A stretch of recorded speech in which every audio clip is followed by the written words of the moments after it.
Welcome to another episode of the Orange Nerd Show. Today, we are going to dive into Lightyear's box office performance. We're also going to dive into Ezra Miller. It's going to be a fantastic show today. Up next.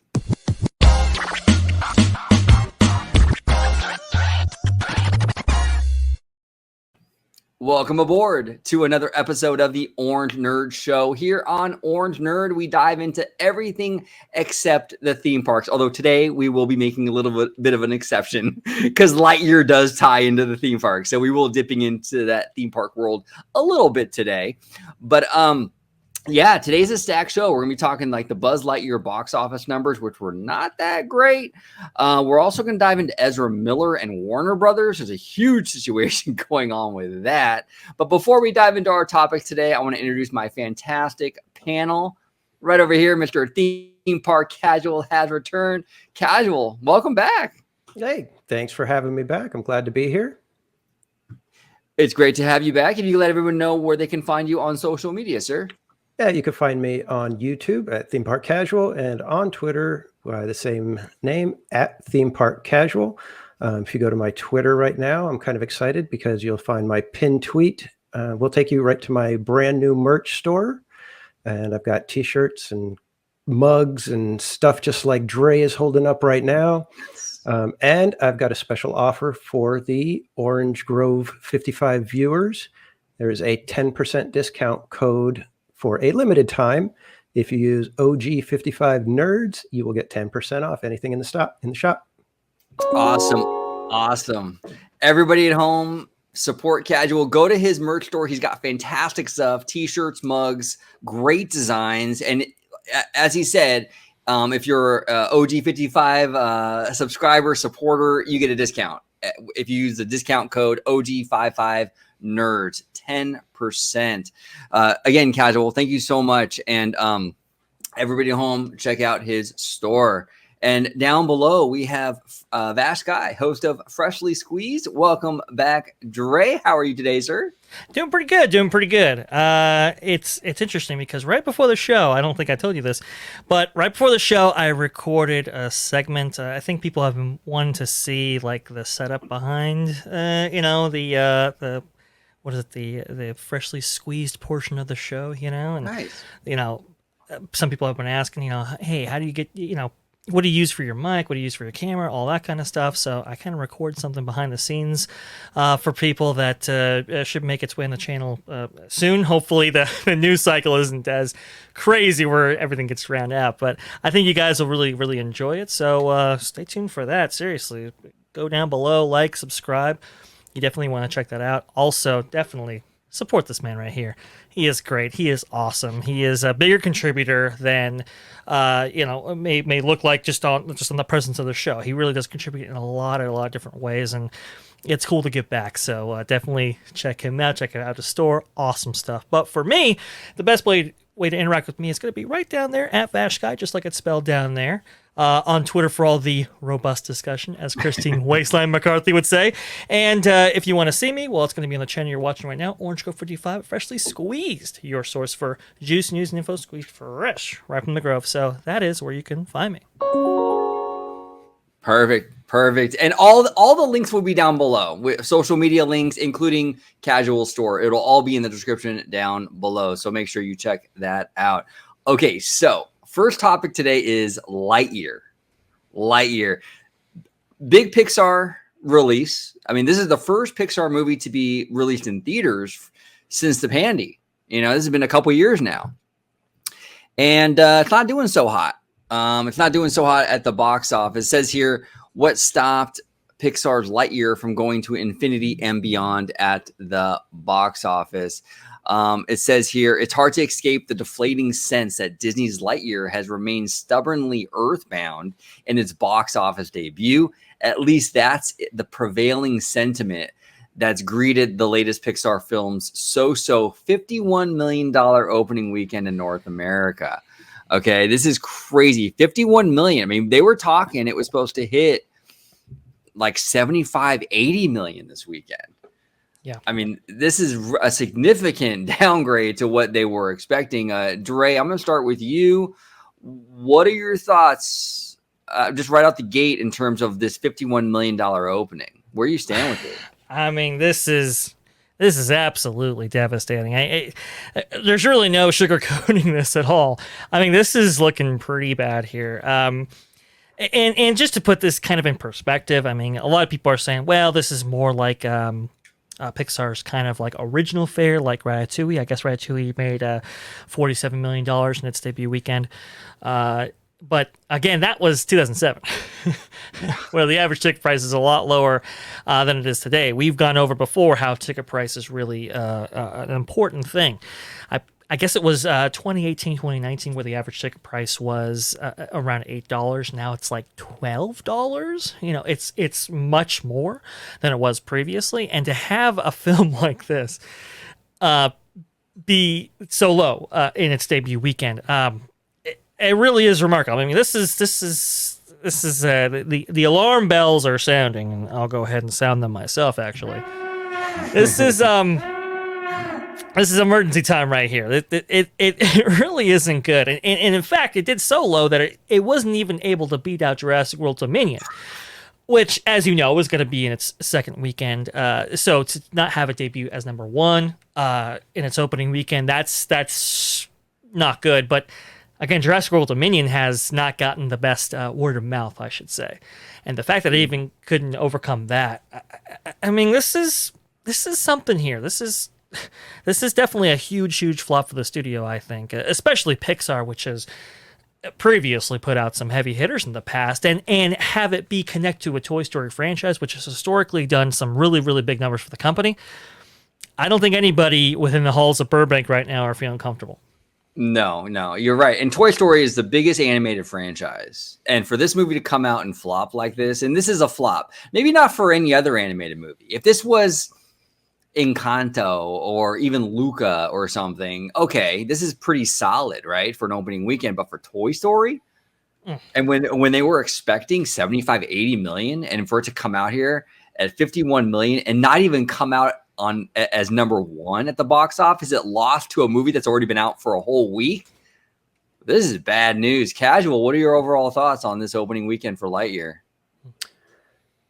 It for me, it's one of those things where you look at it and you go, I mean, obviously the article is going to try to break it down, but it just seems like it's such a conglomeration of missteps or missed opportunities, because you look at the film and it's like Toy Story doesn't look at all like Toy Story. You know, everybody, I mean, we've had 4 films and they've spun off all sorts of shorts and all kinds of things, theme park attractions.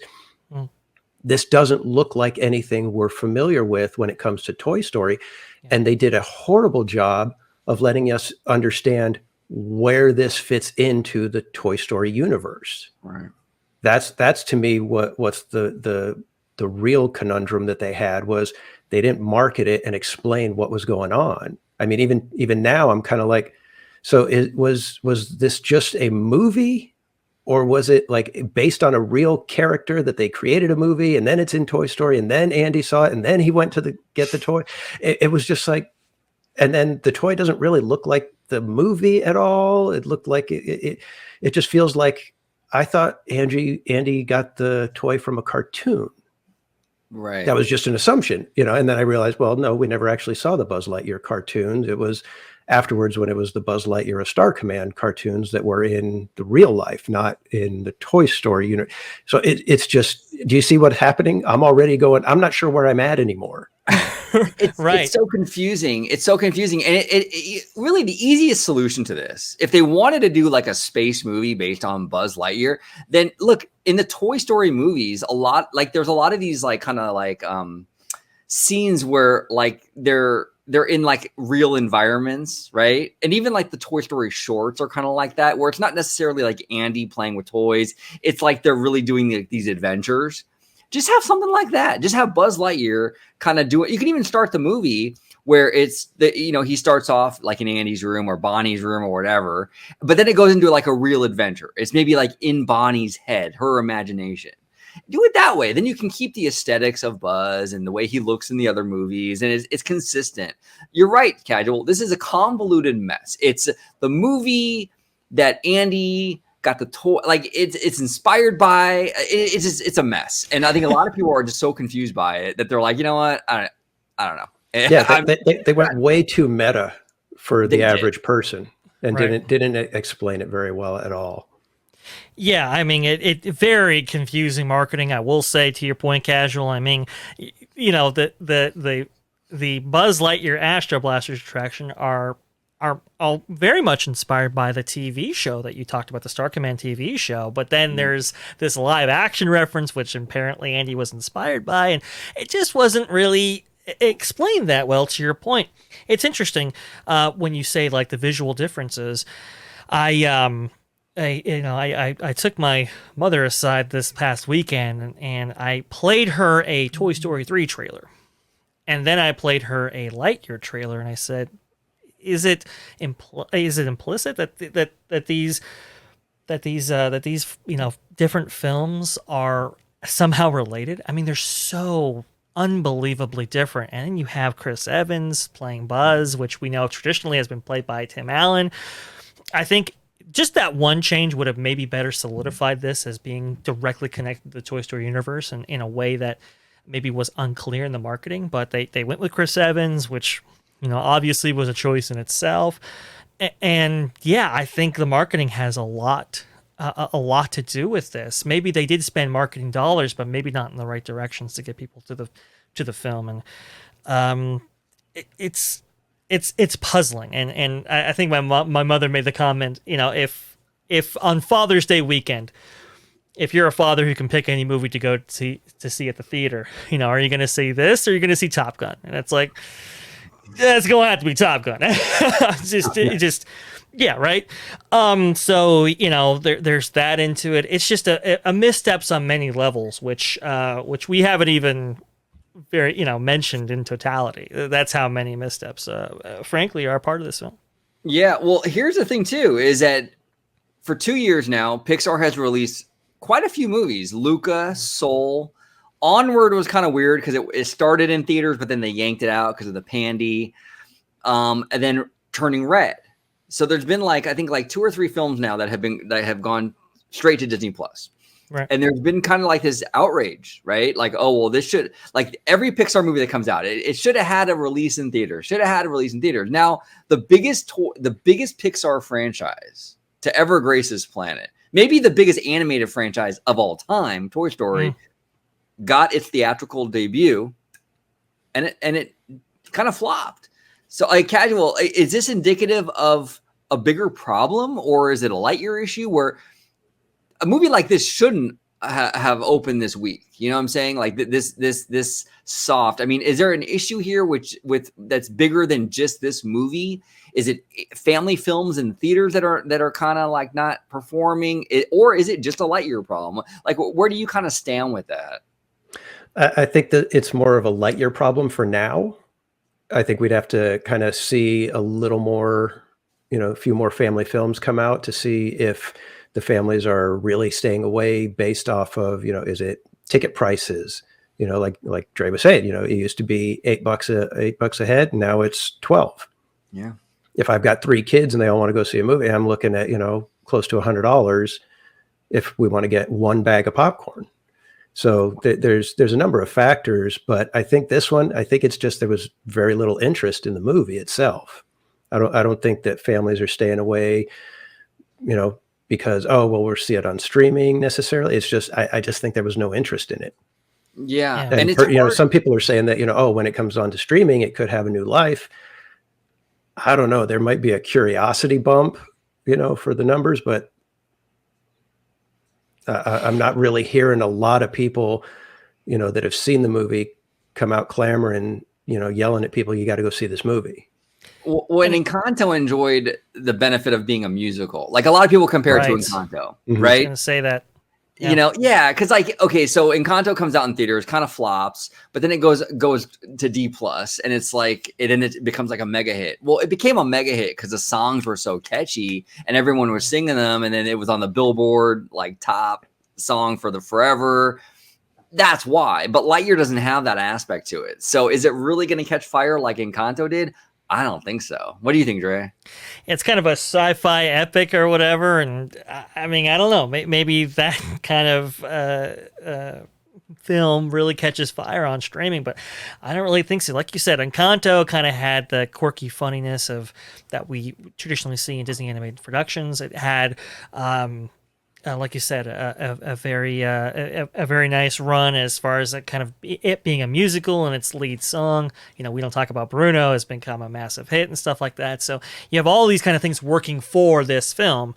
Versus on the other side, of this whole equation, you don't really necessarily have those same factors, and even to put it, more frank, you have things that may be working against it and maybe reducing that consumer interest that Theme Park Casual's talking about there, in the form of some controversies that have kind of been, swirled this kind of film into it. For example, HB 1557 over there in Florida was a big, big controversy, and Disney's response to it was yet another controversy. That got a lot of headlines in various media circles. And at the kind of crux of that whole thing was this film. This film was entangled into that and may have given it some, additional controversy that may have possibly dissuaded parents who may have thought about spending that $100, as you put it, Casual, that may have not because of those things. So it doesn't have those same things working for the film in the form of Encanto. It may actually have things working against it with this Lightyear, and that right there leads me to believe that that some people say, oh, this film may have legs and so forth. I don't really see it. I'm not seeing that, neither in the theaters or in streaming. Yeah, the controversy, the kiss, basically, right? The kiss Right. is a big situation, and it's interesting to me because, like, okay, we constantly hear from like activists, right, that there's a lot of like a lot of ignorant, hateful people out there, right? Mm-hmm. And a lot, like there are millions. It's a huge issue, right? But then these same like people are saying that kiss had no bearing on the film flopping.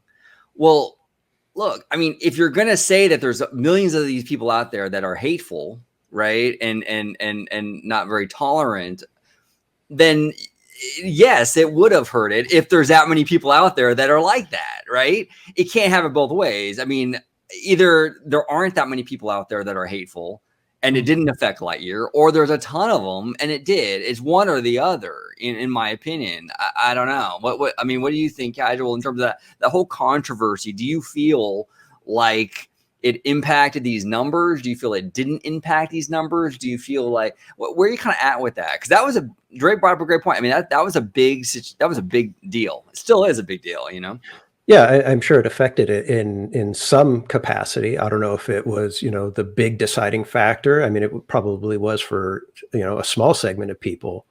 But again, like I said, there's this conglomeration of issues that this film is dealing with and trying to overcome. And when you add to, not only the issues that Disney got tangled up in Florida, but then you have how it was being portrayed about this whole kiss. It wasn't just it's in there. It was it's in there. Haha, take that kind of an attitude of, we're sticking it in there on purpose just to make people mad, it seemed. Yeah. There was I saw a lot of that type of attitude with it, where if you're going to antagonize, these people that you say are so hateful, why are you surprised when they decide to not go see the movie? Right. That's a great point, Casual. Go on, Dre. I'm sorry. Oh no, you're fine. We had these obviously at the time of April and May. We had these kind of Reimagine Tomorrow videos, which a lot of people, took away from that some various things. Obviously, the G word is involved, right? And as we've said before, whether or not that's true or not doesn't matter. The perception is out there. So, like Theme Park Casual's point, when you put a prioritization on those aspects, or at least you give the perception that you're putting a prioritization on these aspects as much or even more than story and some of these other traditional elements that people look for when they go to see a film. I mean, I don't see how that can't impact people's behavior when it comes to going to see this or Maverick or Dominion or any of the other number of films that are out there right now. Look, this film was banned in 14 countries. Yeah. So obvious. I mean, so clearly there were some whole countries out there that maybe had a different opinion about this film than maybe others, and that's just kind of the reality of the situation there. I think if they would have included it, not made a big deal out of it, like Theme Park Casuals stated, maybe people wouldn't have that kind of visceral reaction to it. But because they did, because they put so much emphasis on it, I think it might have dissuaded some people. Look, Brokeback Mountain was a kind of a game-changing film when it came to the cultural influence and so forth, right? That was back in 2005. Now we're in 2022. I think we definitely have moved past some of the ground that was tread back in those days. But when you involve it in children's programming and when you put so much enhanced emphasis on it, it looks differently to a lot of people. It's interesting. I was reading an article here which talked about how well Buzz Lightyear did in some markets, how Dominion did in some markets, and it says this: Dominion over-indexed in the South, South Central, and Midwest. Now I wonder if you take the South Central, and Midwest, and if you look at a political spectrum, those seem to fall on one side of the ledger than the other. Right. And for those people, they thought Dominion was a better choice to go to than Lightyear. Right. Was this impacting that decision? I would have to say yes. Well, yeah, and then like you mentioned, Dre, it was banned in 14 countries. So even if people aren't necessarily okay, I'm not going to go with my family because of the scene. Sure, it's still impacting it financially because now it can't be shown in 14 countries. Yeah. I mean, just that alone, even if it didn't affect one person from actually seeing the movie, it's still impacting it because of those 14 countries. So it's playing a role. And now you have a soft open in the States, and now it has its hands tied behind its back overseas by not having the most open market potential that it can possibly have. Right. And that's honestly, I think, people want to, they want to attribute to malice things that, just there are other factors that might be involved over that.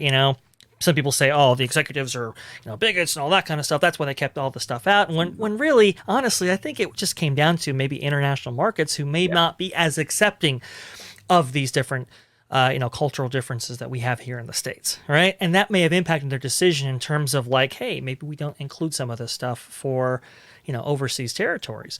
Now, look, I'll give Disney some credit. They kind of stuck to their guns on this one, and they put it out there. But at the same time, when you do that, there are some consequences. And when it was wrapped up in HB 157, HB 157, and that whole controversy and stuff like that, there may have been additional consequences that maybe the studio wasn't thinking that there was going to be, and I think that really impacted this.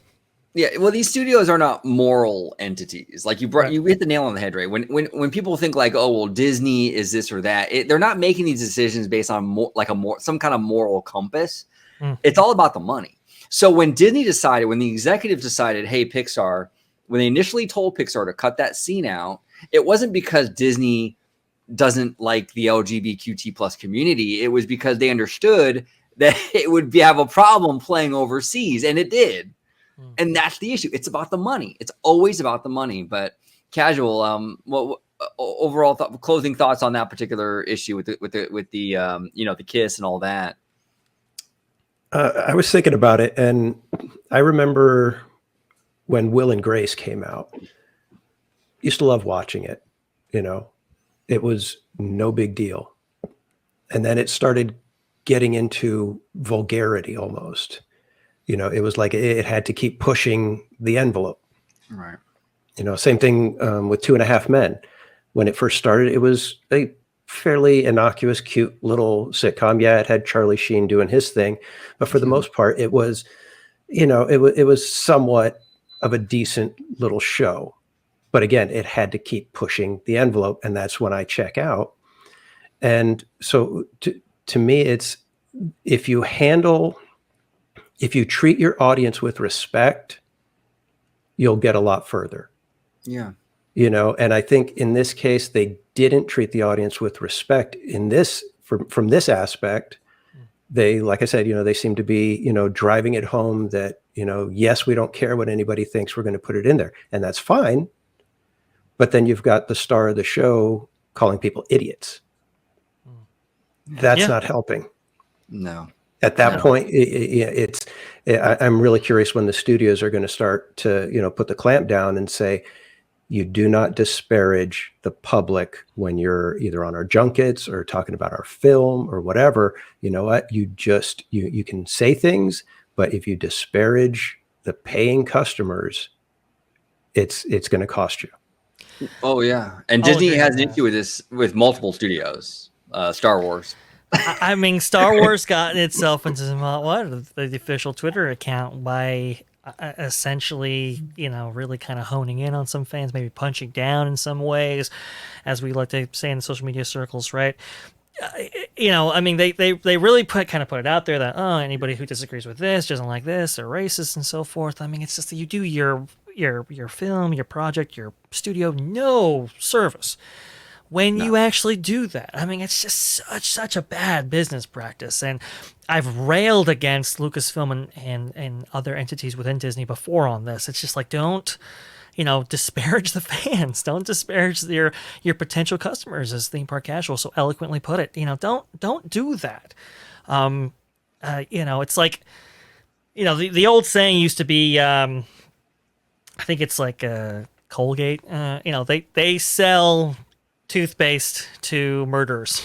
I mean, that's what they do. Now, look, do they necessarily want to do that? No, but murderers need toothpaste too. I'm not saying that you go out and maybe prioritize that as a marketing campaign or whatever, but you don't necessarily disparage a customer just because you disagree with their lifestyle.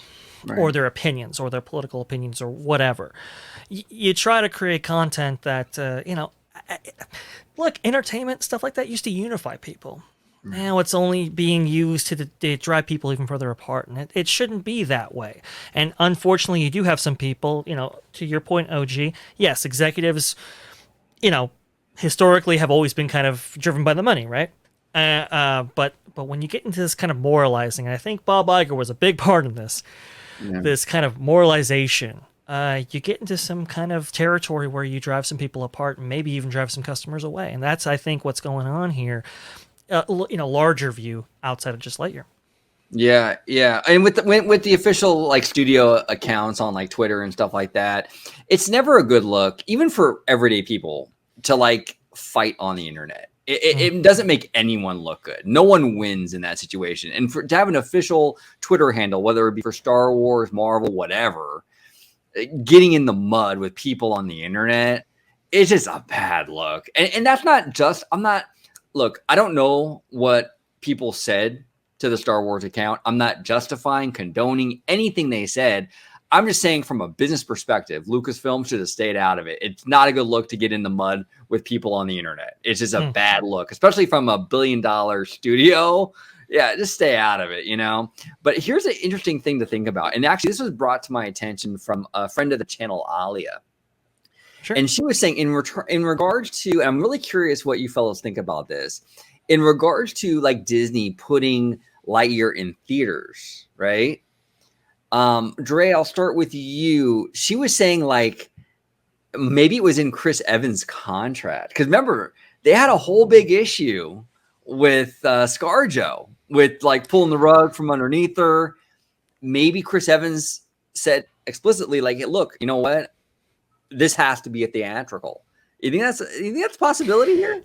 It's an interesting thing, and look, I'm sure Chapek remembers that, and Chris Evans, obviously, I mean, his kind of MCU compatriot is Scarlett Johansson, so they obviously have a relationship and understanding there. I would definitely look. Chapek, I think, has talked about how they want to kind of instill this kind of flexibility in their contracts going forward. That would give them kind of the ability to send this either to directly to streaming or otherwise, just market conditions and all that kind of stuff. So I would think that they would have kind of installed a clause here that would allow them the flexibility to put it on streaming if they had to. But I could definitely see the Chris Evans camp coming back saying, well, okay, if you do put it out on streaming, then we're going to get a little a different take, so to speak, right? The contract might be structured differently if you go ahead and do that. And maybe, to Alia's point, maybe that was something that legitimately they were attempting to avoid when it came to Lightyear. Yeah. What do you think, Casual? You think that was part of the deal for Evans? Got to be theatrical. Or do you think it was just, hey, Disney realized the last few films got heat for going straight to D+? I'm not sure. I would think that somebody as big as Chris Evans would have that kind of pull to be able to say, you know what, I'm on, but it has to be released in the theater. I'm not okay with, only ending up on somebody's TV, and it seems almost like it was almost kind of like a Hail Mary to put it in theaters. Right. Because of how horribly they were marketing it. It's almost like they knew, okay, let's throw it out in theaters. We'll catch a little scratch from it because if we just throw it on streaming, ain't nobody going to watch it, and we're not going to make anything off of this. So could they have just tossed it out there because it's like, this isn't going to, at least if we put it in theaters, we might get, hey, we got our 50 million. It's 50 million more than we would have got if we would have dumped it on streaming. Yeah. There's no way it was going to sell any subscriptions to D+ with Lightyear. It's an interesting point. I mean, you still have to market it. You're talking about a $200 million film. You still have to market it. I would think that this is anywhere between 135 to 150 million in terms of marketing. And then you have to share those, kind of distribution, kind of revenue costs with the theaters owners themselves. So when you talk about 50 million, it's more like 25 million. Right. And obviously that fluctuates. So it's an interesting point. I don't know. I mean, when you put this out on theatrical like this, I mean,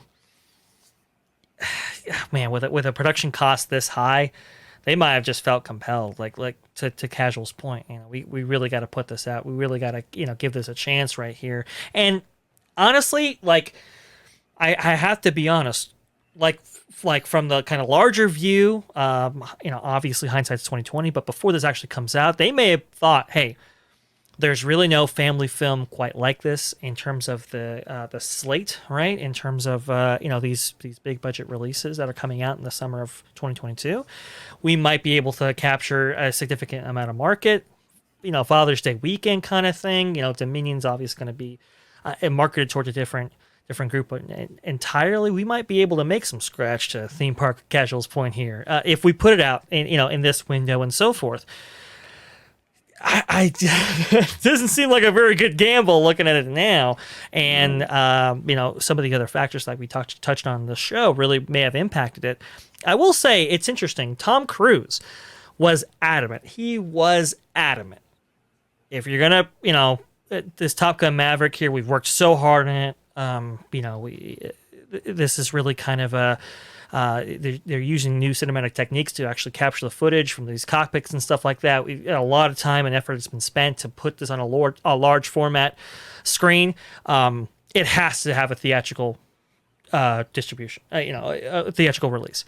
It cannot be put out on streaming, and he was firm on that they were not going to. He was not going to allow Paramount to do that, and that's why it was delayed to find an outlet for this kind of big budget blockbuster. And that gamble paid off in spades. I mean, I'm now hearing that it's one of the most, the leggiest films ever. You have widespread appeal. It's not necessarily a comic book film where it kind of has its own kind of complicated universe and backstory to it. It's kind of more of a simplistic film, great popcorn type film, and old school type film. Yeah. And it is really making Hollywood. really old school Hollywood, right? Really Kind of 80s and 90s, but kind of done with new technology, which a lot of people have been kind of asking for from, a remarkable number of films. And this one really delivers on that promise. It's going to pass $1 billion as it opens in South Korea and so forth. This film is it really is something special, and unfortunately, I don't think Lightyear carries any of those immutable characteristics. And No. Some of these And things that Lightyear maybe look good on paper don't actually look in reality. Go ahead. Yeah, I was going to say, and Lightyear cost $30 million more than Top Gun. $30 million more? Is that shocking? That's I looked up the crazy. budget, and it was like Lightyear $200 million, Top Gun Maverick $170. Oh wow! Those render farms are very expensive. Yeah, I mean, I was flabbergasted. I was like, "Are you kidding me?" They've That's got real freaking jets up and Apparently, it was $11,000 per hour of footage in those jets, per jet kind of thing. I mean, and sometimes they would go off and do like, I think it was like all day runs for like 16 hours and come back, and only like 40 seconds of it is actually usable footage. I mean, that's how dedicated they were to that film. And I can understand Tom Cruise's point here. Hey, we're going to be putting this out in large format. And it's like, yeah, with that kind of, and apparently they spent, I think, like 6 months developing the camera technology to get those cockpit shots. They had to develop ways to get like I think it was like 5K or 6K cameras in those cockpits, have a fiber optic connection to the sensor, because Tom Cruise is like, hey, we want the jet footage, this thing that we could never do back in the original Top Gun, we want to actually facilitate here. He established a 3-month training regimen for all the actors to go through before they actually put themselves in the cockpits. I mean, it was a stunning amount of work to actually put that on screen. I can see why Tom Cruise is like, hey, we're going to put this out. And I did like that opening segment there before the film actually played, with Tom Cruise saying, hey, thanks for coming to this. That was cool. Coming to the movies. I thought that was really, really cool. That's how you treat the fans. Yeah, that's how you treat the fans. And Yep. it just gave you good vibes, and there's definitely is this cloud hanging over Lightyear that just is not present at all. It's the exact opposite for Top Gun Maverick. And I think that's why these films, are very two different beasts. Very different beasts. And look, here's the thing too. It's like there has been a trend with the family films really since the pandy. Since theaters have come back since the pandy. Family films, to be fair to Lightyear, family films have kind of been soft. They've underperformed. They've been kind of on the soft side. My question to you guys is, do you think that maybe Disney would be better off doing like a dual release? If they're going to look at a movie like Lightyear, for example, right?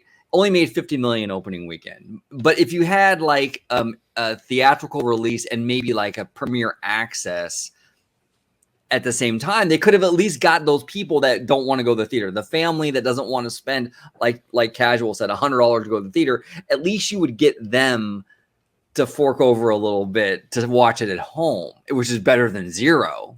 Should they have gone that route, or is that kind of hindsight 2020 at this point?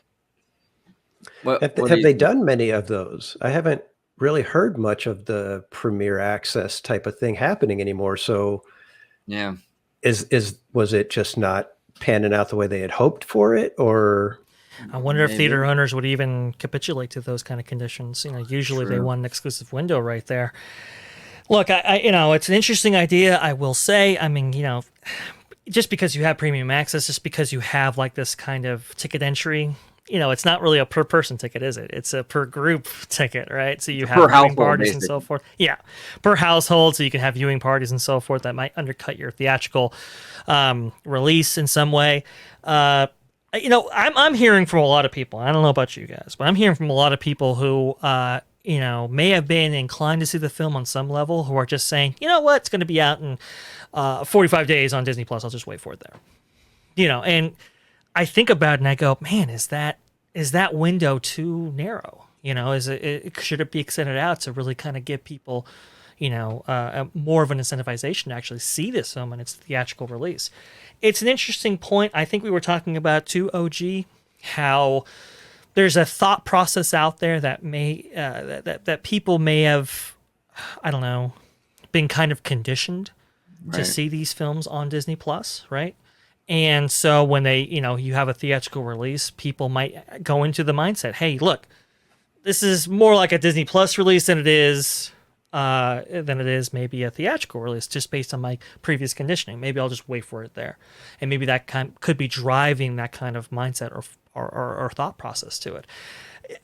I'm sympathetic to this idea, but I don't really know how widespread that is. What do you guys have to say about that? Yeah, I don't.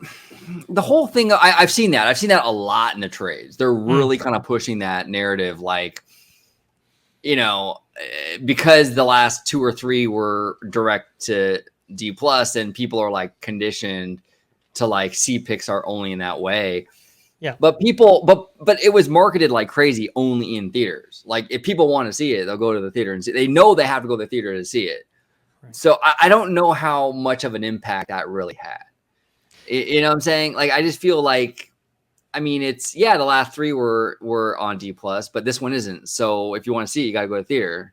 You know what I'm saying? There's no like, I don't know, unless people were legitimately confused or something they didn't realize, but it seemed pretty clear from the marketing. But what do you think, Casual? You think there's been kind of like this conditioning of these Pixar films straight to D plus, and that kind of carried over, or where are you at with that? It's a fantastic, notion. Yeah, I mean, you also got to look at it as we're actually in a place where everybody's talking about gas prices. Everybody's talking about food prices. Sure. It's really, I mean, you're starting to feel, the pinch in several aspects when it comes to your finances. So it could just be that, it's simply, okay, we've got Disney Plus, we're paying our $7-8 or whatever it is every month. We'll just have to wait if we want to see it. Yeah. Simply from a financial, standpoint, that, like I said, if you've got 2 or 3 kids, you're already up into the $60-70 just to get in the door. Right. True. And we've talked about it before, OG, on that point, how it's like these kind of large format inclined productions like a Top Gun Maverick. Those are the ones I think that are going to get the most theater play. Oh, yeah. And anything underneath them, I mean, we'll see, I guess. But, I mean, kind of logic dictates, even just historically, that, hey, if it's like an Endgame or a tentpole or a major blockbuster event kind of film, you got to go see that in theaters. And I think that's where, like, Avatar, for example, right? Avatar, the Way of Water, I believe is what it's called, later this year. I think that one definitely is one of those kind of films where it's like, gotta see this in theaters. Right. Whereas I don't really see the motivation for Lightyear in the same way. And I will say, to those people who are saying that, like, oh, there's been some conditioning on Disney's part to, get people to see these things on Disney Plus, I understand there's a bias there too. These people are definitely biased towards the theater, biased towards the kind of the traditional, kind of release format and release schedules that they've been kind of accustomed to. And there might be some monetary things going on there as well, biasing that kind of viewpoint. It's an interesting notion. I just don't know how like widespread or tangible it is. If we continue to see these from Disney productions, like Disney animated and Disney Pixar productions, as opposed to maybe other studio releases, like, for the new Minions movie is coming out, for example, right? Right. And maybe we see some kind of disparity there. Maybe then we can go ahead and say that has a little bit more validity. But basing all of that on one film, I don't know. I think it might be premature. Yeah, and I just don't know how, like, because I've seen this like kind of angle a lot in the holiday trades. I don't really understand like what they mean by it, really. Like, are people not understanding it's in theaters, or are they like they just perceive it now as a Disney Plus release as lesser quality? Like, what exactly? I mean, I don't know. I'm not really sure why the last 3 Pixar movies being released directly to D Plus would kind of like impact people seeing this in the theater. It's a weird kind of, I can't really wrap my head around that. It's kind of weird. Look, you have some stuff just as simple as like, hey, they didn't use Tim Allen. I mean,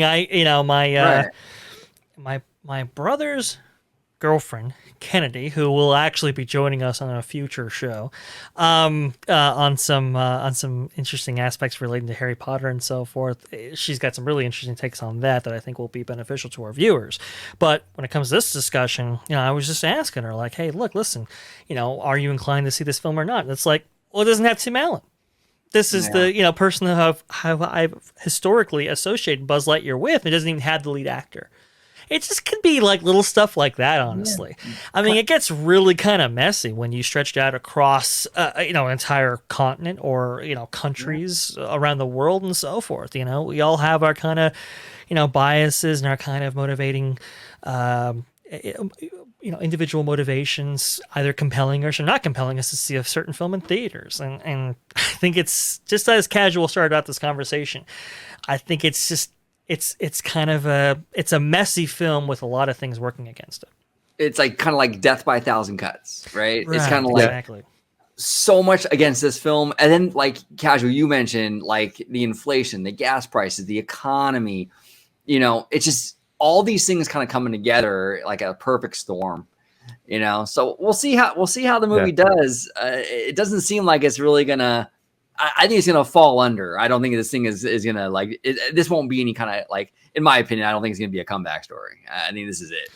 It's competing with Minions in 2 weeks and there's no way. No way. Look, and Minions is still a huge franchise. It is. Hey, I remember. Yeah. Theme Park Casual, you like this story. We went to Knott's Berry Farm recently, and Knott's is missed you guys. I would have loved to join you. Oh, I know. We didn't really think about it, and it was like, damn it, we should have gone with Theme Park Casual. He's right there. Don't worry, we will be back probably in September. More information on that later. But anyway, we were there at Knott's Berry Farm in line for Knott's Berry Farm's famous barbecue, right? And we're just kind of waiting.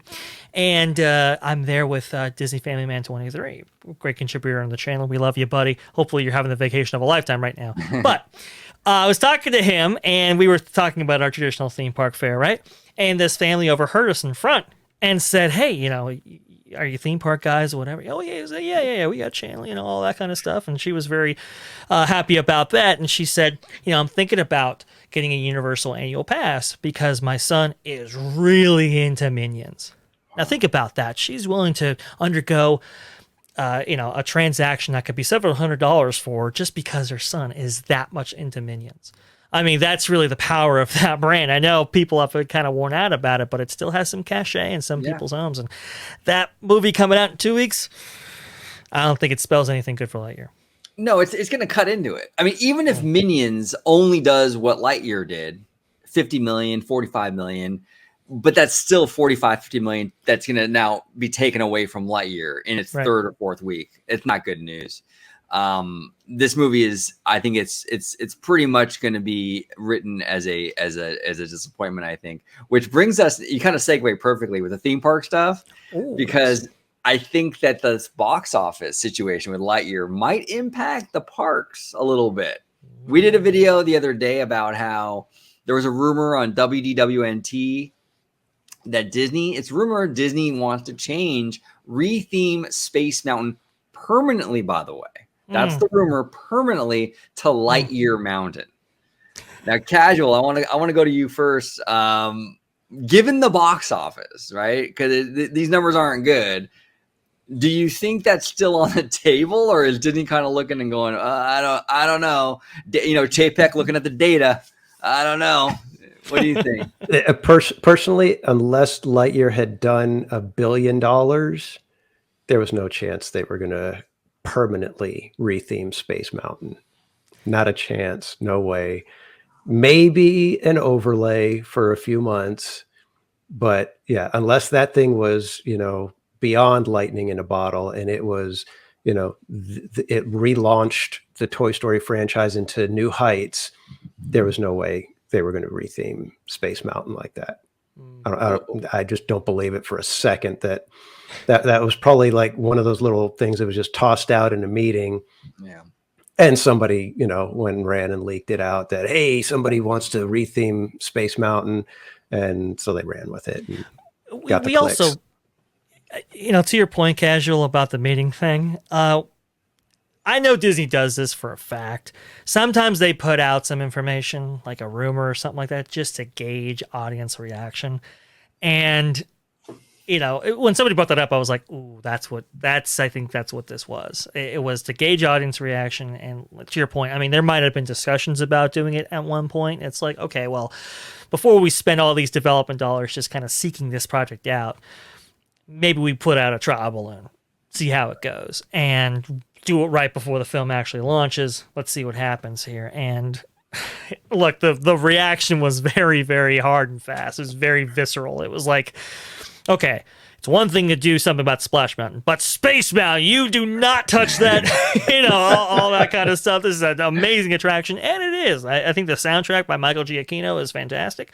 I think it's, I think Disney really likes the idea of, being able to overlay this attraction with any number of various themes. I think Disneyland really likes that flexibility, especially for its local populace, to bring them back and so forth. There's a lot of upside in, I think, keeping Space Mountain the way it is and theming aspects around it than actually going, full long into another seemingly just unnecessarily capital expenditure. Right. I mean, honestly, we're going to be, doing probably about over $100 million per Splash Mountain attraction here in the States just on that. Are we really thinking that they're going to take Splash Mountain down as this kind of capacity machine? Probably 1,800 people per hour, roughly, give or take, along with another in the form of Space Mountain just across the way? No. It's unfathomable. And for what? You don't necessarily generate any additional demand. These things are in their respective parks, especially in the daytime, some of the most popular attractions in the park, getting the longest lines, even though their capacities it would probably prevent something like that. These are the highest wait time attractions in the park, and you're going to overlay this and do all this work for what exactly? It just doesn't. It just doesn't make any sense. Splash Mountain, okay. There's some additional backstory there that might be impacting that decision, right? But for Space Mountain, no. it's ridiculous. It's ridiculous. And the hilarious thing about the Space Mountain thing is you're not even like, it's already, like you said, already a popular attraction, but the IP that they're choosing, this movie Lightyear, isn't even popular. So you're not even, I don't even think you're even moving the needle in terms of demand. It really is a fruitless endeavor all around. There's literally zero benefit. And that's the ironic part of it. I mean, look, we're celebrating and praising the fact that Splash Mountain's going to be overlaid with Princess and the Frog, right? I remember Princess and the Frog when it came out in theaters. It didn't really move the needle in terms of box office in the way that maybe people thought. I know that because a lot of 2D animators put a lot of stock into A Princess and the Frog, saying, hey, look, if this film really makes the money, we're back in business here, boys. And then I remember a couple of months, maybe even years later, where a lot of those same 2D animators were fired because, well, if Tiana doesn't move the needle when it comes to box office, maybe we should get out of the 2D business and go into the 3D business. It's just, it just didn't move the needle. So you have that. Then you have Lightyear. Obviously, nobody's going to that. Are we really going to theme 2 attractions to things that people didn't necessarily show up to theaters to support for theme park attractions? It doesn't make any sense to me. Makes no sense. The seasonal thing, like the Lightyear Mountain for like maybe this summer to promote the movie, cool. That's fine. That might be very interesting and kind of a cool way to market the movie. I can totally see that happening, but a permanent thing, and we discussed it on the last video. It doesn't seem, and especially now with this movie flopping or at least coming in very, very soft. I think it's dead on arrival. It's now hilariously to go to the next subject in this whole kind of thing right here, which is Lightyear. Some people saw some setup for what they thought was going to be the overlay. Like, oh, look, there's stickers on the ground here. There's signage. What is going on here? Well, in fact, it was for the meet and greet that was going to take place near Space Mountain. And that got a lot of people up in arms thinking other things, right? Including myself, actually. I was like, oh, you got to be kidding me. What? But no, it was for the meet and greet, and that's had its own little line of controversy and going back and forth on this. There we go. There he is. There he is, There the it is. face character Buzz. So this is interesting. This is very, very interesting. Overall, I like the suit. I think it's kind of dope to have an astronaut again in Tomorrowland. They had one kind of similar in like the 1960s. Very, very cool. I like that whole idea, but it doesn't look like Buzz Lightyear to me. Just make him a generic astronaut at this point. He does not look like Buzz Lightyear. He doesn't look like the one in this movie, the last movies. It's not Buzz. It's just not. Yeah, I think they would have almost been better labeling him as Tom Morrow and just, go with that. And everybody would have been all, Tom Morrow, hooray, look at how awesome he looks. Instead, this is Buzz Lightyear. That's not Buzz Lightyear. That's not not Buzz Lightyear. No, that's not Buzz Lightyear. I mean, you try to tell the kids, this is Buzz Lightyear. That doesn't look like Buzz Lightyear.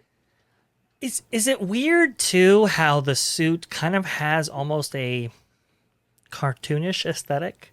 Yeah, it's a face character. I always thought that was a little I like the suit and its design, but it just doesn't quite match up to the realistic face of the actor portraying him. It's just a very kind of weird thing. It doesn't really necessarily scream Buzz Lightyear to me, but this is Buzz, or at least they're trying to pass this off as such. And apparently, some members of the female persuasion are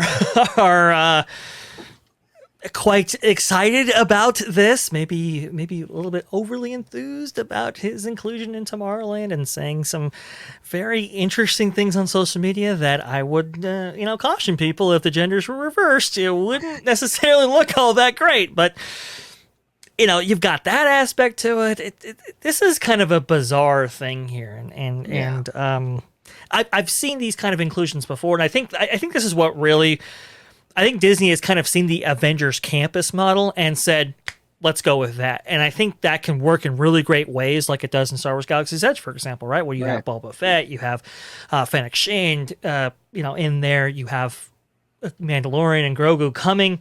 I think it's a great way to promote these things, but this one, they maybe were ahead of their skis a bit in this iteration. Well, it just looks like Prince Charming in a spacesuit, basically. It doesn't look like it's just wrong. It doesn't fit the character, at all. And it's really weird, really odd decision on Disney's part for this one. Some people were saying that this was the actor for Gaston, and maybe, like you said, another prince, in Fantasyland or something. They drug him and put him in the spacesuit and put him in it as a new role, and that's why there might be some overlap there. It's almost like they decided, well, Chris Evans is his voice. Let's find somebody that looks like Chris Evans. It's like, well, no, that's not. You need Buzz Lightyear, and it's like somebody. I think I saw a comment. It's like, where's the chin? Right. Yeah. It's like, well, not everybody's got this gigantic chin, so. But you probably need somebody like closer to Patrick Warburton. Yes. Than, the Ken doll kind of thing. I don't mean to disparage the actor, but it's just like, there's a little bit of a disconnect there. Yeah, disparage him by, sorry, dude, you look too good. Yeah, exactly. You look a little bit too good, right? Does somebody disparage me like that sometime? Yeah, exactly. That's exactly it, though. I mean, the guy is like, he's too much of a pretty boy for Buzz. It just doesn't work, It's weird. It's really weird. It's a little awkward, and then those comments on social media, like I said, I was like, not good. Weird energy. Is Daddy Josh having a little competition at the parks? Oh, I didn't even think about that, but you might be right, OG. You might be right. Maybe. Gonna see some Buzz Lightyear shirts soon. Yeah, exactly. With no name tag, by the way. No name tag. Hey, what's going on here? All right, so now we're going to depart a little bit from Lightyear and move on to Ezra Miller. Something less controversial. Thank you, OG. Why not? So Ezra Miller, who's going to be in the upcoming Flash movie, assuming it gets released. We'll see. I don't know. And I think he was in the Fantastic Beasts movie as well, right? He was in that franchise. Yeah. So he was in there, and look, he found himself in a lot of hot water legally. And just to give a little kind of set the table just a little bit, without getting too detailed here on YouTube, I think there was something involved with like a minor, and then I don't know. And he basically was like, now he's evading the police. Okay. I guess they were going to go serve him like a warrant or something like that. And he wasn't home. And then he went on the run, and he was taunting the authorities from like his Instagram account, saying they'll never find him or something weird. I don't know. The guy is really in a lot of hot water, but Dre, overall, Ezra Miller thoughts, this whole situation, this is a major, major shit show. Yeah, I mean, it is, and it goes even beyond that case of we talk about the G word here. Well, apparently that's what Ezra Miller was doing to this adolescent youth here, and now the parents are kind of trying to serve him, trying to get an order of protection against him and stuff like that. Apparently he's on the run. Then there's this whole other controversy of Ezra Miller appears to choke a woman in a kind of a video. I think it was this bar in like Iceland that he did this. And so it's like, you've got that whole thing going on there. Like you said, he's kind of on the run from authorities and then actually goading them. Apparently there's some Instagram stories that he's published and now may have deleted. Look, this whole thing goes everywhere. And the reason why we're bringing this up is because, well, Warner Brothers Discovery hasn't really said anything about it, which is really kind of weird because, I happen to remember a few years ago when a certain other actor who was actually doing work for Warner Brothers, I know the management teams are different now, but and was also in the Fantastic Beasts franchise, which was unceremoniously taken out of that whole film franchise and replaced with another actor because of some allegations, according to him. And as we've now learned in this very, very famous court case, a certain Johnny Depp, maybe necessarily, it wasn't what it was all cracked up to be. And maybe they made a premature decision based on a lot of the other social implications that were going on at that time. But when it comes to this, when you have maybe video evidence suggesting one thing, when you have allegations of unbelievable misconduct in another, you would think that executives would get in front of this and just say, hey, look, listen, we're not going to continue doing business with this person anymore. Or just better yet, just say, hey, look, listen, we're going to, we have a contract for Ezra Miller in some of these feature films here. We might temporarily suspend that contract pending more investigation or pending more insight into this, And even that would have been kind of would have been a stance. But to not say anything here, I mean, it is unbelievably bizarre. And like you said, OG, if the roles were reversed and maybe it was Bob Chapek at the helm and it was some kind of actor most associated with Disney and they were doing this, I think you're right. I think there would be a lot of consternation and criticism directed towards Chapek's way, which I'm sorry, not Ezra Miller, but David Zaslav is not receiving himself.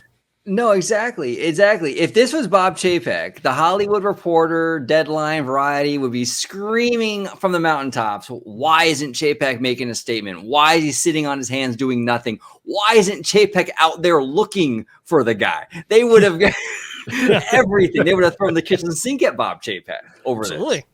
this. And Zaslav is getting a pass. I don't see any of that urgency. And this has been going on with Ezra Miller for weeks. And the other funny thing, Zaslav, not funny thing, ironic thing more, is Zaslav has been firing people right and left at Warner Brothers. But this is the one person at Warner Brothers that you're going to wonder if we should fire him or not. What is going on? It's totally bizarre. I mean, this is not Johnny Depp. This is not Tom Cruise. This is not it's Ezra Miller. Like, I mean, come on. People didn't like him necessarily as Flash to begin with. You would think you would use this opportunity to say, hey, you know what, we're going to recast this thing. Oh, it's off our shoulders. Now we can take the DC universe in a different direction. Just even that kind of logic, the fact that they didn't do haven't done anything, and there's been disparate reports out there saying, "Oh well, Warner Brothers, it looks like they're going to go ahead and not renew his contract or not go forward with any more Flash movies with him." It's like, well, wait a minute, why are we getting reports of or rumors of or whatever? Why don't we have that affirmative statement that we would expect from any other CEO, especially Disney, to actually put out there? It's absolutely crazy. Absolutely crazy. Casual, what are your thoughts on this whole situation, man? There's a lot to chew on with this one. I mean, we're all against cancel culture, right? You don't want to see anybody getting fired and life ruined over somebody saying, hey, you did this, so there's that. Roseanne was fired from her show for a joke.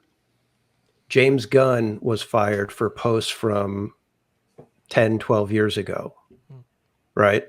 Yeah. That we've seen that happen to people over things that literally were words that didn't physically hurt anyone. There was no actual, physical directed at a person. And with this, you've got somebody who has had a series of things that have been brought up and is actually being sought after by law enforcement and avoiding them. And this one is kind of like I don't know. Well, we'll see. We're thinking about it. Jokes are getting people's lives, shows taken out from under them. We got political stances, meaning, okay, we're not working with you anymore. You're out. But then we've got somebody who, like you said, there's allegations of the G word, avoiding law enforcement, not stepping up and saying, hey, no, this isn't anything, I'm going to come up here and I'm going to defend myself because it's all untrue. There's none of that happening. And yet the studio is just kind of sitting on their hands, wondering what to do. Is it because they just don't want to lose money? I don't understand. I mean, at this point, you release that movie, you're going to get 10 cents for it. Oh yeah. No, at this point, the movie's dead on arrival, and I look, it's funny because I hear from all these trades, Zaslav is the next big guy, the next big thing. He is the next Bob Iger. This is the big visionary that we should all look to now. Well, this is the first true test for Zaslav at Warner Brothers, and he's kind of failing miserably. Now, no one's holding his feet to the fire, but in my opinion, I think that this Ezra Miller, he should have been fired a long time ago, weeks ago. This is crazy. The minute the authorities said they were looking for him, this guy should have been off of Warner Brothers books. And look, I understand Warner Brothers spent a lot of money on that Flash movie, and I think it's coming out in a few months. I think like October, November. Okay, fine. I know you can't just kind of like throw away that investment. Throw it on to HBO Max then. Just throw it on HBO Max. You get what you get. Take the loss. But this guy is so toxic to even be associated with. I am shocked that they haven't come out with an official statement. Is the Flash movie that big of a deal to WB?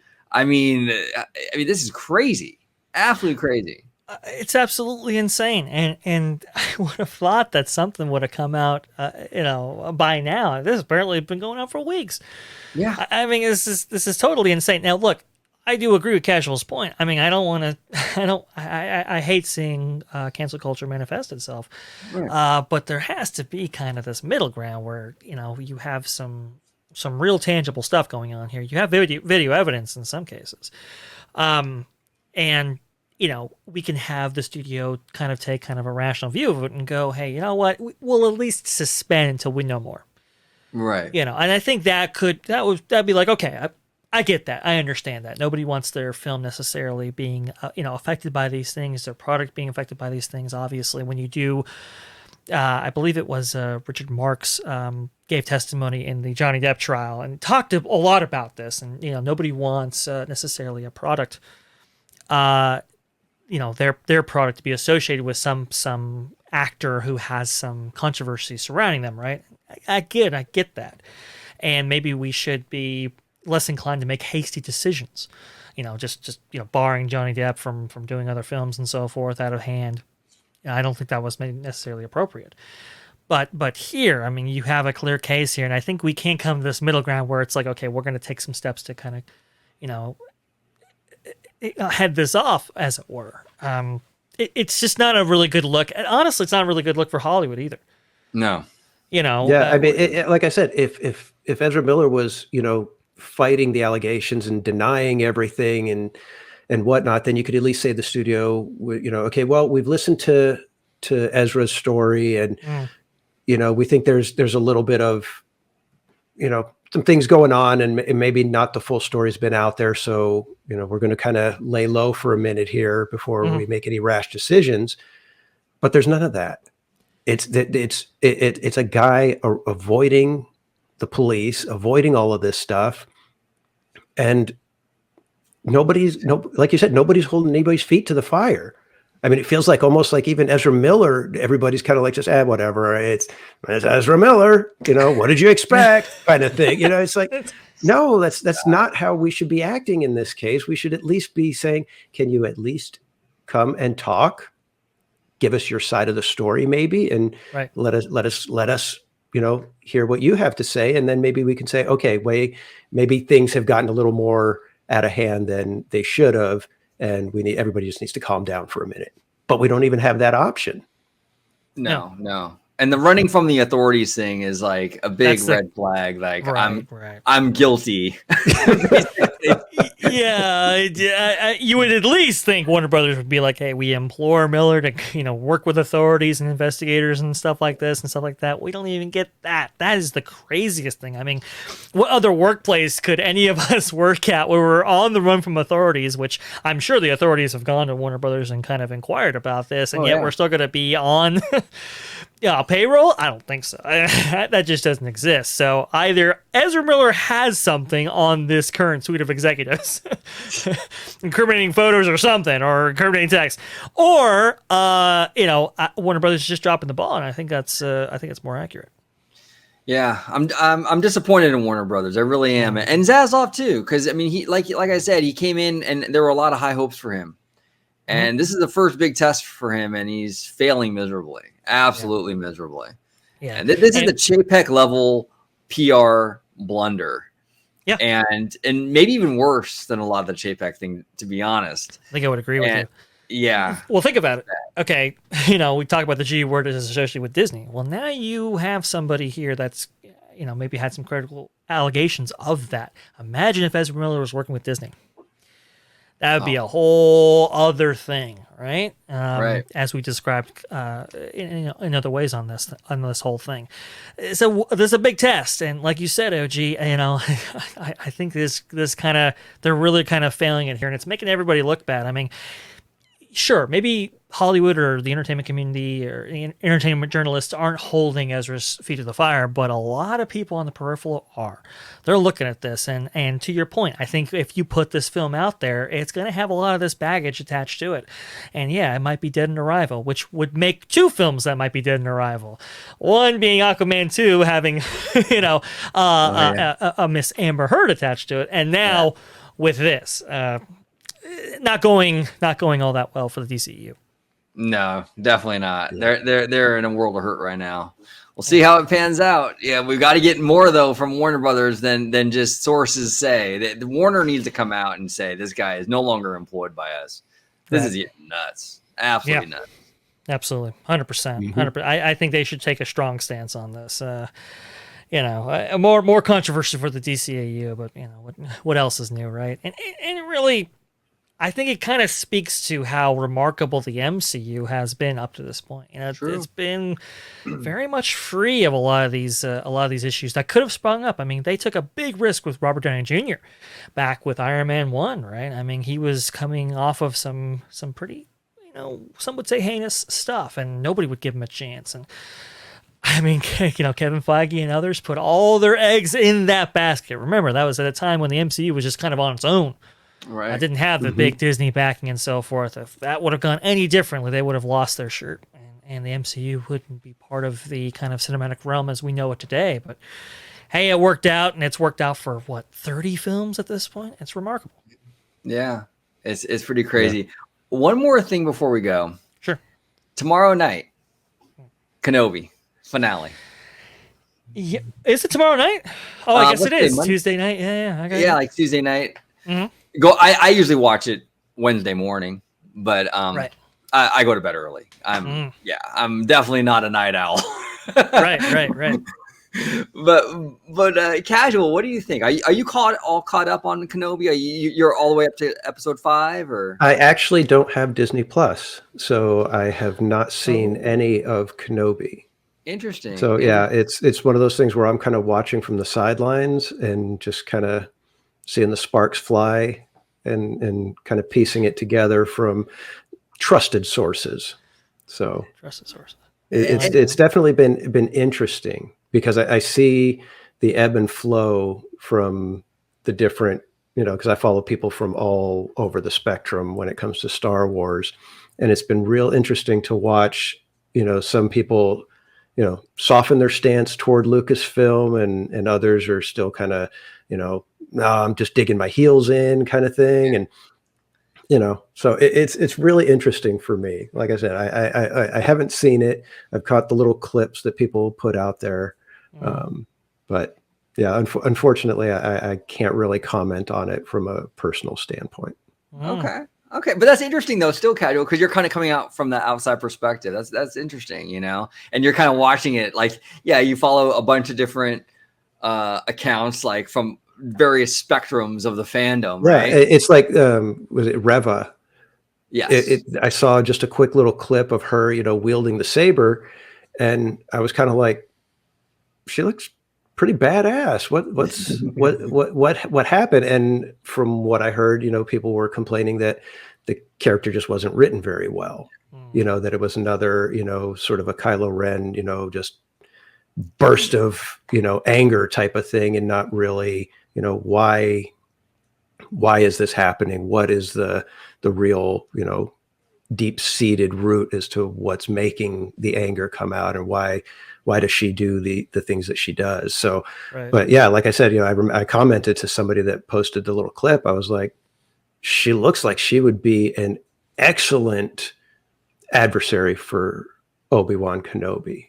Just from that one little clip, it was like she had, that face that just said, I'm a badass. Yeah. And if somebody can write a good character for her, it would have been, I think, a new level of, Star Wars antagonist.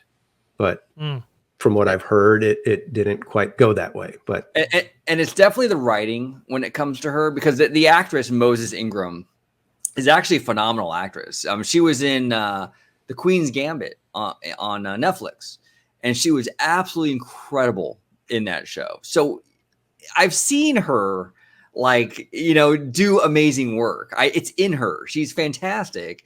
It's the writing. What you heard is absolutely correct, casual. She is a poorly written character. I don't hate her though in the show. I mean, I don't hate Reva.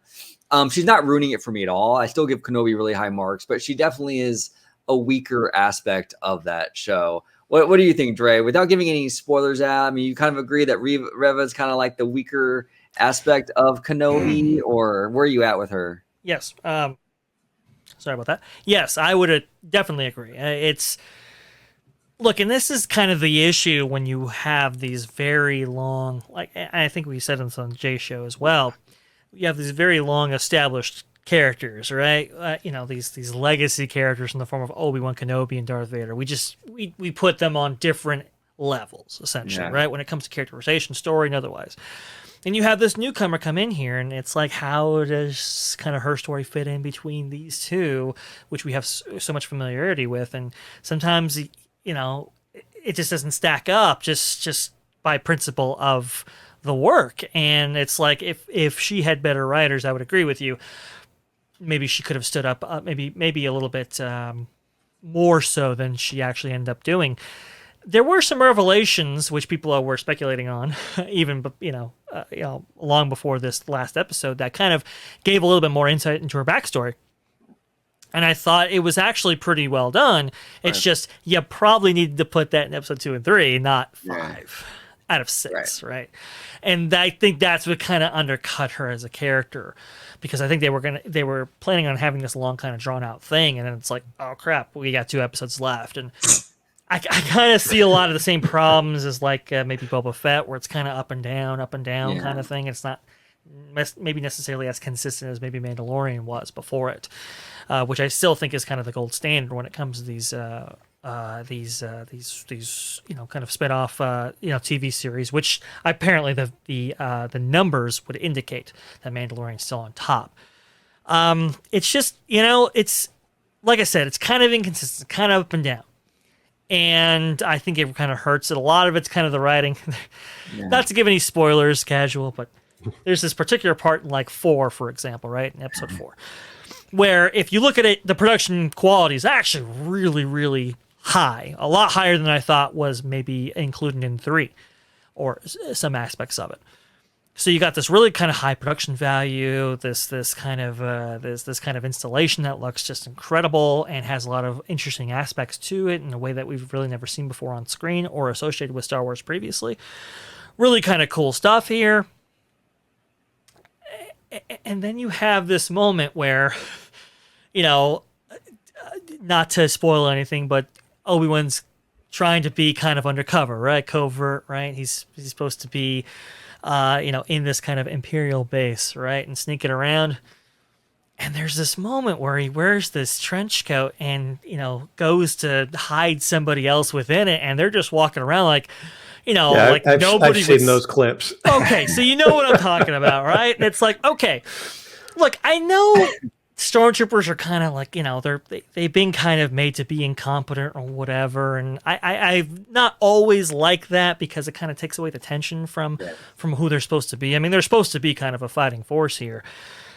But I think, are they this incompetent? I mean, look, go on a military base and try to do the same thing that Obi-Wan was doing. Look how long you last. And he's just walking through, and it's like, it just takes you out of it. Like, this is ridiculous.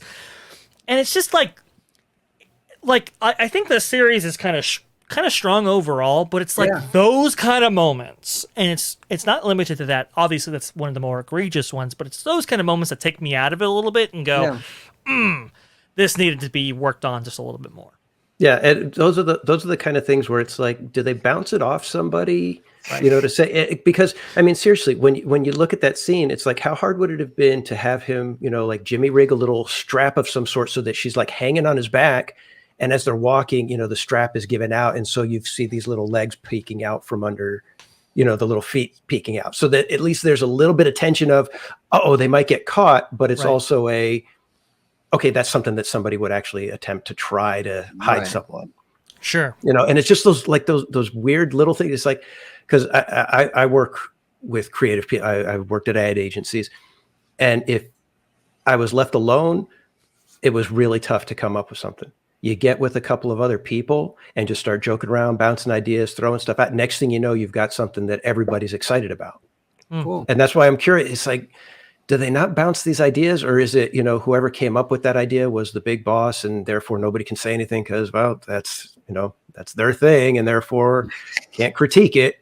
Yeah. Where's the collaborative process? I mean, who didn't see these in dailies go, okay, we got to do something about this. This is ridiculous. Like, this is totally, I mean, maybe like, maybe have him distract other people like he does with the Force or something like that. Just something. Wouldn't take much effort. Maybe you could have shot those on like a weekend or something. Just something to give it a little bit more of a tangible explanation for this whole thing. And it's just they kind of miss out on it, and it takes you right out of the movie. Go ahead. Well, put Leia in like some sort of like container, like shipping container. You're rolling it out, right? Or something like that. I mean, that's more believable than this whole like Austin Powers thing where they're like, it's so weird. I mean, he's got this big old beard, not regulation at all. I mean, he's got this hat, he's got this trench coat, speaking out. And again, this base is on alert.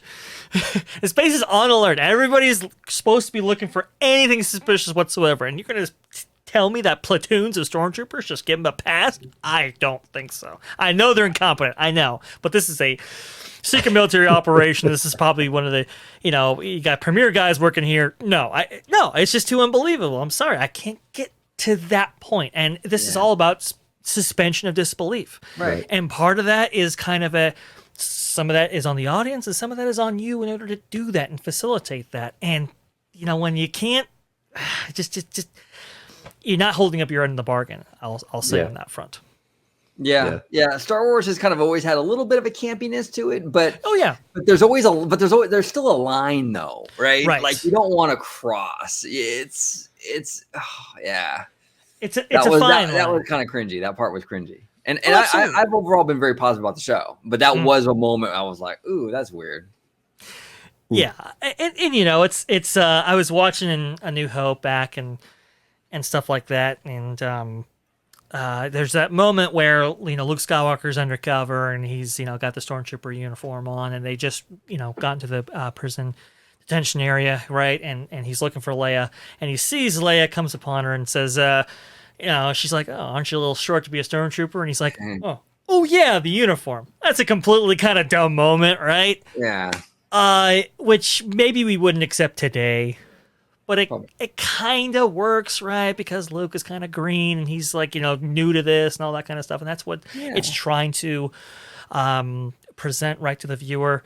So there's always been a little bit of that, but it's, do you kind of suspect, do you kind of fear for him when he's dragged under by the Dianoga later in that scene? You do, right? And part of that is that suspension of disbelief, those stakes and so forth. That kind of heighten your what should I say? Your the tension of the piece and kind of get you more invested into the story. Right there, those kind of moments that just take you out of it. And I'll say this: like, there's no I would say egregious thing like Boba Fett. Remember had the Vespas, the Vespas, right? The Cyberpunk 2077 kits, right? That's just like what is this? Like what And it repeats and stuff like that. And they're in the series now, and it's like this doesn't make any sense, right? And those kind of egregious things. But it's just just some little stuff that's this needed to be polished a little bit. They're not that far off, but just needing a little bit of polish. Yeah. And this is definitely a step up from Boba Fett, I think, as a show. But yeah, you're right. They just need a little bit of that polish in there. We'll see what the finale does. Casual, before we close it out, any chance you'll get D+, or are you totally this? Yeah, I don't see myself picking up D+ anytime soon. Okay, that's fair. Hey, I gotta respect it. I know I'm going back and forth on whether or not I'm going to renew, as this kind of 3-year, introductory period, kind of is we're at the tail end of it.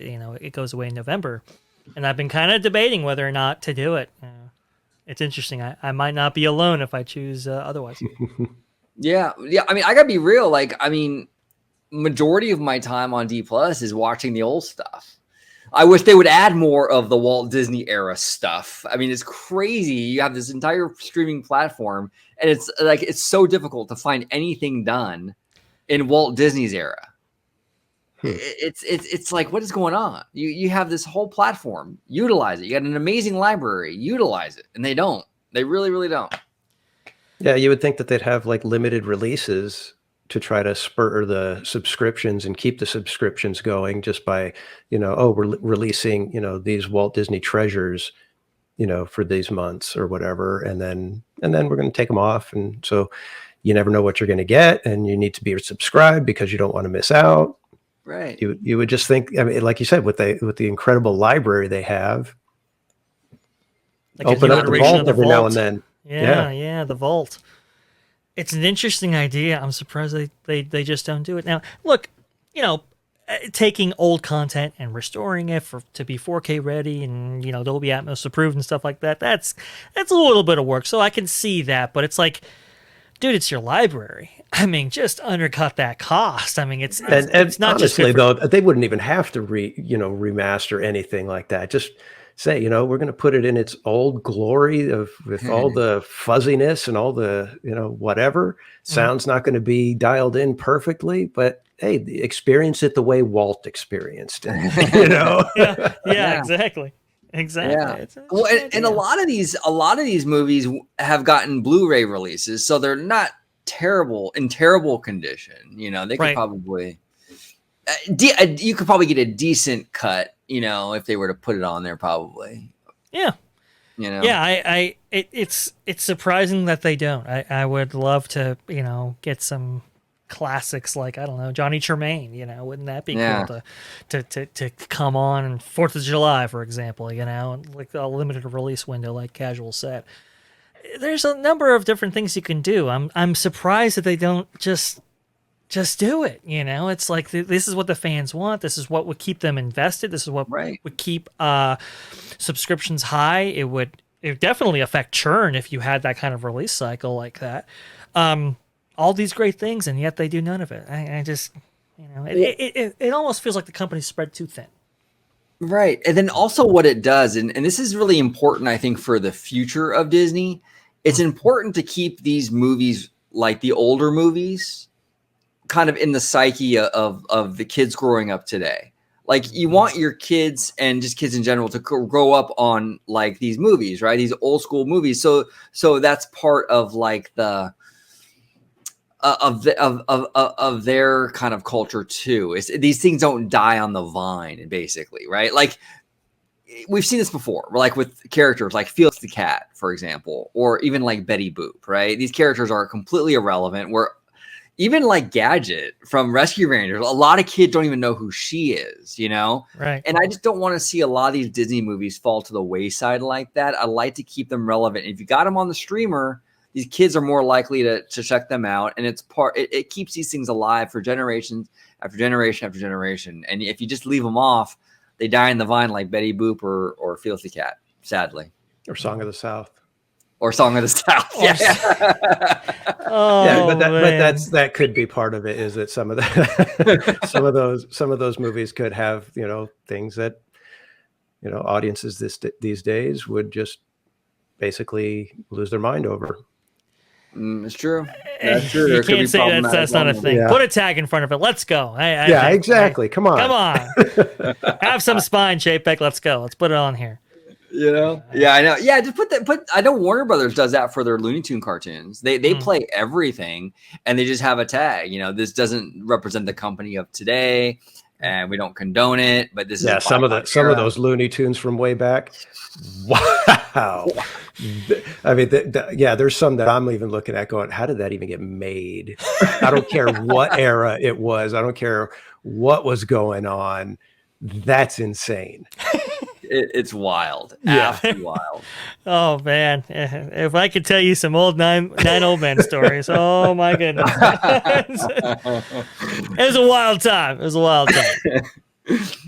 Well, I want to thank you, gentlemen, for coming on. This was a fantastic conversation. We dove into a lot of great stuff today regarding Lightyear, Disney Plus, Kenobi, Ezra Miller. There was a lot to break down today. I'm going to start off with you, Casual. If you can remind everybody where they can find you on social media, sir.